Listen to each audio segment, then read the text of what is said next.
ఉగాది అంటే అందరూ వసంత ఋతువు, ఉగాది పచ్చడి, దాని ప్రాముఖ్యత, ఎందుకు తినాలి, ఏం చెయ్యాలి లాంటివి చాలా మీరు వినే ఉంటారు. ఈసారి నేను దీన్ని ఇంకొక కోణంలో ఒక కథ ద్వారా మీకు చెప్దాం అనుకుంటున్నాను. వింటారా? ఒక ఊళ్ళో ఒక ఇద్దరు వ్యక్తులు సాయంత్రం పూట గుడి దగ్గర ఉన్న అరుగు మీద కూర్చుని కాలక్షేపానికి కబుర్లు చెప్పుకుంటున్నారు. అప్పటికే చీకటి పడుతోంది. ఇంతలో మబ్బులు కూడా పట్టాయి. అక్కడికి అదే సమయంలో ఇంకొక వ్యక్తి వచ్చాడు. నేను కూడా కూర్చోవచ్చా అని అడిగాడు. అయ్యో దాందే ఉంది, ఇదేమన్నా మా చోట, మేము కూడా కాలక్షేపానికే కూర్చున్నాం, దా నువ్వు కూడా కూర్చో అని వాళ్ళు జరిగి చోటిచ్చారు. ఇంతలో పెద్ద గాలివాన మొదలైంది. వాళ్ళు ఇళ్లకి వెళ్ళలేకపోయారు. అక్కడే గబగబా ఆ గుడి ప్రాంగణంలో ఒక మండపం కింద తడవకుండా ఉండడానికి నుంచున్నారు. ఈ లోపల ఆ మూడో వ్యక్తికి ఆకలి అనిపించింది. అదే మాట ఇద్దరితో చెప్పాడు. అయ్యో ఇక్కడ ఇరుక్కుపోయాం, నాకు ఆకలి వేస్తోంది అని. వెంటనే వాళ్ళు నీకే కాదు మాకు కూడా వేస్తోంది, మేము అదే ఆలోచిస్తున్నాం, సరే పర్వాలేదులే, నా దగ్గర ఒక 5 రొట్టెలున్నాయి, నా దగ్గర ఒక 3 రొట్టెలున్నాయి, ఇవే అందరం కలిసి పంచుకొని తిందాం అన్నాడు. ఆ మూడో వ్యక్తికి అనుమానం వచ్చింది. 8 రొట్టెలున్నాయి, మరి మన ముగ్గురం సమానంగా ఎలా పంచుకుంటాం అని. ఇంతలో అతనికి ఒక ఐడియా వచ్చింది. ఏం చెప్పాడు? మొత్తం 8 రొట్టెలని ఒక్కొక్క రొట్టెని 3 ముక్కలుగా చేద్దాం. అంటే 1:3 రేషియోలో అనమాట. చేస్తే ఎన్ని వస్తాయి? 3 8s 24 పీసెస్, 24 ముక్కలు వస్తాయి. తలా ఒక 8 ముక్కలు సమానంగా పంచుకొని తిందాం అన్నాడు. ఇదేదో చాలా బాగుందని అందరూ అలాగే ఆ రొట్టెల్ని 3 ముక్కలు చేసి తలా 8 ముక్కలు తిన్నారు. ఇంకా ఆ రోజు ఆ వర్షానికి వాళ్ళు వెళ్ళలేక అక్కడే పడుకున్నారు. పొద్దునే లేచాక ఆ మూడో వ్యక్తి, మీరు రాత్రంతా నాకు తోడుగా ఉన్నారు, నన్ను మీ దగ్గర కూర్చొనిచ్చారు, ఇంతే కాకుండా మీ దగ్గర ఉన్న ఆహారం పెట్టి నా ఆకలి కూడా తీర్చారు, మీకు చాలా థ్యాంక్స్. నేను మీకు బదులుగా నా దగ్గర 8 బంగారు నాణేలు ఉన్నాయి, ఇవి మీ ఇద్దరు తీసుకోండి అని చెప్పి ఆ 8 నాణేలను వాళ్ళకిచ్చి వెళ్ళిపోతాడు. అయితే మొదటి వ్యక్తి అంటాడు కదా, సరే ఈ 8ని ఇద్దరం చెరి 4 తీసుకుందాం, నా 4 నాణేలు నాకు ఇస్తే నేను వెళ్ళిపోతాను అంటాడు. అయితే ఇక్కడ రెండో వ్యక్తికి ఒక ఆశ పుడుతుంది. నీవి 3 రొట్టెలే కదా, నావి కదా 5 రొట్టెలు, కాబట్టి నాకు 5 నాణేలు రావాలి, నీకు 3 రావాలి అంటాడు. అక్కడ ఇద్దరికి ఒక ఆర్గ్యుమెంట్ స్టార్ట్ అయ్యి అది పోట్లాటగా మారి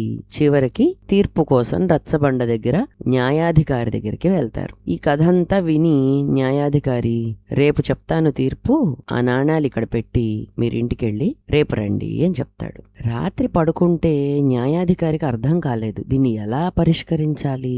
చెరి 4 తీసుకోవడం కూడా కరెక్టే, అతను చెప్పినట్టు అతని రొట్టెలు ఎక్కువ కాబట్టి అది కూడా కరెక్టే, మరి ఏం చేయాలి అనుకుంటాడు. అనుకుని భగవంతుడా దీనికి ఏదో నువ్వే పరిష్కారం చూపించు అని నిద్రపోతాడు. కలలో న్యాయాధికారికి దేవుడు కనిపిస్తాడు. కనిపించి ఏమని తీర్పు చెప్పాలో అర్థమైందా అంటే, నాకెందుకనో ఆ రెండో వాడు చెప్పింది న్యాయమే అనిపించింది, అతని 5 రొట్టెలు కాబట్టి అతనికే 5 ఇచ్చి ఇతనికే 3 ఇవ్వాలనుకుంటున్నాను అని చెప్తాడు. దేవుడు పెద్దగా నవ్వి, నువ్వు సరిగ్గా వాళ్ళు చెప్పింది మొత్తం విన్నావా అంటే, విన్నానండి అంటాడు. అప్పుడు దేవుడు అంటాడు కదా, న్యాయంగా అయితే 3 రొట్టెలు ఇచ్చిన వాడికి ఒక్క నాణ్యమే ఇవ్వాలి, మిగిలిన 7 నాణాలు రెండో వాడికే చెందాలంటే అదేంటండి అలా ఎలా అంటే, అప్పుడు దేవుడు చెప్తాడు, మొదటి వాడి దగ్గర ఉన్నవి 3 రొట్టెలు, దాన్ని ఒక్కొక్క దాన్ని 3 ముక్కలు చేస్తే అవి 9 ముక్కలు అయ్యాయి. అందులో ఒక్కటి మాత్రమే పక్క వాళ్ళకిచ్చి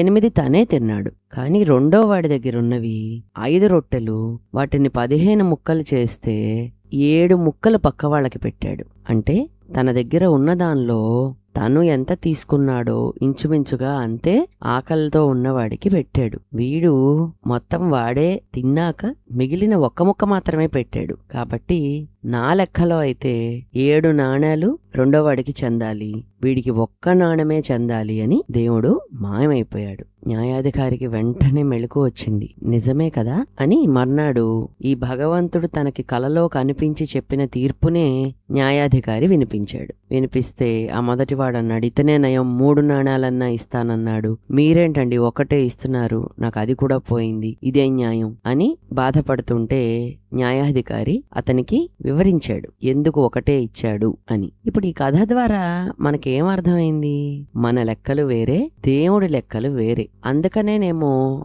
చాలాసార్లు నేను చాలా చక్కగా ప్లాన్ చేసి ఏదో అనుకున్నాను, కానీ అదేంటోనండి ఇలా అయిపోయింది అనుకుంటూ ఉంటాం. మనము చెప్పి చేసినా, చెప్పకుండా చేసినా, ఎవరూ చూడకుండా చేసినా నీ మనసులో భావన, నీ బుద్ధి దేవుడికి ఖచ్చితంగా తెలుసు. ఇలాగే ఆయన ఎక్కడొక్కడ లెక్క సరిచేస్తాడు. కాబట్టి మనందరం కూడా కనీసం ఈ కొత్త సంవత్సరాది నుంచి మన లెక్కల్లో మనం చాలా దిట్ట, నేను చాలా ఎక్స్పర్ట్ అని ఫీల్ అయిపోకుండా దేవుడి లెక్కలకి మ్యాచ్ అయ్యేలాగా మనం పనులు చేస్తే మన జీవితము చాలా బాగుంటుంది. కాబట్టి అందరూ దయచేసి నేను చేసేది ఎవరికీ తెలీదులే అని చేయకూడని పనులన్నీ చేసేయకుండా భగవంతుడికి తప్పకుండా తెలుస్తుంది, ఆయన తప్పకుండా లెక్క సరి చేస్తాడు అన్న ఒక భయంతో పని చేస్తే చాలా బాగుంటుంది. తప్పకుండా పాటిస్తారు కదా. Please like, share, subscribe and stay tuned